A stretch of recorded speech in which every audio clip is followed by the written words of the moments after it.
Hey guys, this is John, and I'm playing 5-minute against a 2072. I'm going to choose this pet line that I played previously on video before against the C3 Sicilian. So jesschess, you are the proud recipient of my 2b6 line. Here I'm going to play, should I play e6? Yeah, let's play e6. I'm going to try to undermine his center right away. Or her center. I guess this could be a girl, couldn't it? Jess is like kind of an ambiguous name. So I'm going to play this like a Benoni now, because we've got like a almost characteristic Benoni structure. This is interesting, this early attack on d7. I don't think it's too great. In fact, I think I'm just going to play a6 and then b5. But it is interesting what white is doing here. Check. Wow, they just take. Okay. Well, this solves a few problems that black traditionally has in Benoni structures. One of them is getting rid of one set of minor pieces. Because, and I mentioned this before too, in the Benoni, black often suffers from having one too many minor pieces. So like my knights, if I did still have that knight on f6, there would be kind of some clogging going on. They'd be stepping on each other's squares. But that problem has been taken care of now. So I like my position a lot. I think this is a great position for black. I want to attack his e4 pawn. But I also want to stay flexible. I think they're going to play b3 and put the bishop on b2 soon. Let's go b5. And I think... Okay, actually they play a4. Well, now I'm tempted to play c4 and try to stick this knight on c5. I think that would be a nice aggressive way to play it. Let's do that. He plays b3, but in this case I have c3 to really try to stuff their position. And I can play pawn b4 to support that pawn further. Let's do that. Now I'm still going to go knight c5.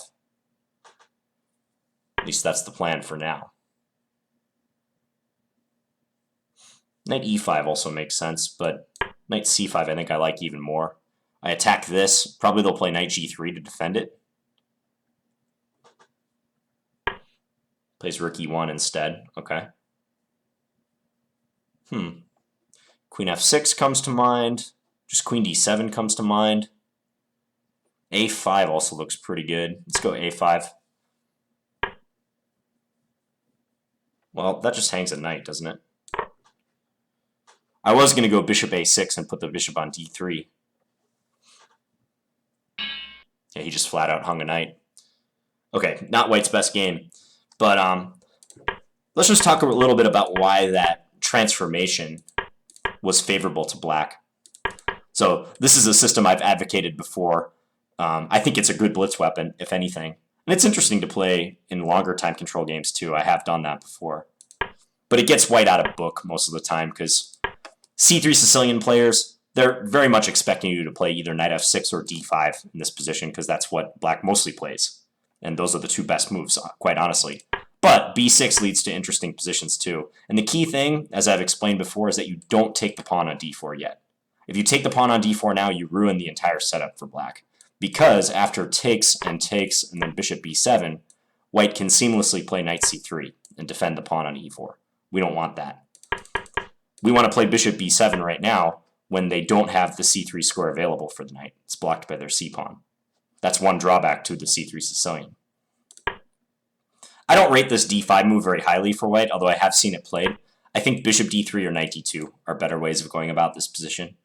Because I think here we kind of morph into like a Benoni type position where this knight is misplaced. White's already made a lot of pawn moves. I've done some weird stuff too, like the bishop doesn't usually end up here in the Benoni. But on the whole, I would be fine playing black in this position. Check. So bishop e5, probably not the greatest idea here. It helps my development, and unless he was really planning to take, or maybe play a4. a4 wouldn't be a bad idea here, because after a6 he could drop his bishop back. But unless he was planning something like that, I don't think bishop b5 check is constructive. Queen a4, it's optimistic. He's not going to get too much. I thought he was going to play bishop c6 in this position, and I was ready to play b5 and attack the queen. And anticipating maybe something like, let's say, queen c2, take, Maybe knight b6. I might even be able to play knight b8 and just try to win this pawn quick. But that's what I was anticipating he would do. Instead, he took on d7. And this just relieves a lot of the congestion in black's position. So let's just say, for the sake of argument, he had gone back instead, and something like this happens. Black still has a very nice position, but because I'm at a disadvantage in the center with the space, I think it might be a little harder for me. And these knights take away each other's squares. They're superfluous knights, the d7 knight especially. So I think that capture on d7 just helps me unwind, helps me relieve the congestion. Now I don't have to worry about this bishop being blocked by a knight on f6. And I've got the bishop pair in the process. I think this is a pretty nice position for black. I'd say at least a half pawn advantage here. Yeah, computer loves this position for black. It's very easy to play too. See, the engine's already suggesting some pretty aggressive plans, like trying to shake his pawn structure in the center. I was happy with rook e8. b5. Yeah, I thought he should play b3. That's probably the only decent way of playing the position. To attempt to go bishop b2 as soon as possible. Because that might neutralize my bishop pair edge and maybe leads to a more normal position. Also stops me from playing c4. But he ignored that plan. And I think after c4, he's in trouble. Because this knight coming to c5, this is just a gorgeous square for the knight. It attacks e4. I'll have chances to come into d3 or b3. So I think his position is already kind of dire at this point. b4. Now the c3 pawn is a constant annoyance. And he should play knight g3 here and defend the pawn on e4. Or did he play that? No, he didn't. He did rook e1, that's right. And then I played a5. I was thinking that popping my bishop out to a6 would be good to introduce that idea. And he'll probably go rook bd1 in response to that plan. But still, a5 is a nice move. Defends the pawn on b4 once more, too. I could foresee down the line there being sacrificial opportunities on the b or the a pawn in order to gain two dangerous passers or more on the queen side. So, yeah, and then he blundered knight d4, but still. Let's see, if knight g3, what would I have done? I probably would have played the bishop a6 move as planned, and then here.